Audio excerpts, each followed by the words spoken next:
To God. தேவனே ஒருவனை உயர்த்துகிறார். மனிதர்கள் நம்மளை உயர்த்தி வைக்கணும்னா நம்மக்கிட்ட இருக்கிற திறமை, எக்ஸ்பீரியன்ஸ், ரெக்கமெண்டேஷன் எதிர்பார்ப்பாங்க. ஆனால் தேவன் நம்மளை உயர்த்தி வைக்கணும்னா இது எதுவுமே தேவையில்லை. தேவனுடைய மனசுல முதலிடம் பிடிச்சிட்டாலே போதும். ஏற்ற வேளையில் நாம் நினைத்தே பார்க்காத உயரத்தில் வைத்து அழகு பார்ப்பாரு.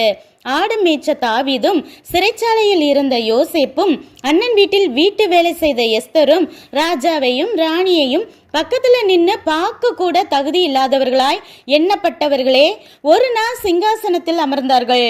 இப்படி நம்மளும் உயர்த்தப்பட ஒன்று செய்யணும். எல்லாமே ஈஸியாக கிடைச்சிட்டா நமக்கு அது வேல்யூ தெரியாதுல்ல. அதான் எப்பவுமே ஏசப்பா முதலில் சின்ன பொறுப்பை கொடுத்து நாம் எப்படி செய்கிறோன்னு தான் டெஸ்ட் பண்ணுவார்.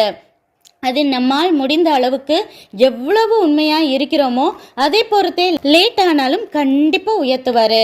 குறுக்கு வழியே சீக்கிரமாய் கிடைக்கும் கிரீடம் ஸ்பீடா தலையில இருந்து விழுந்துடும்னு உணர்ந்து நமக்கு கொடுத்ததில் உண்மையா இருப்போம். ஏசப்பாவே நமக்கு கிரீடம் சூட்டும் வரை வெயிட் பண்ணுவோமே. நன்றி.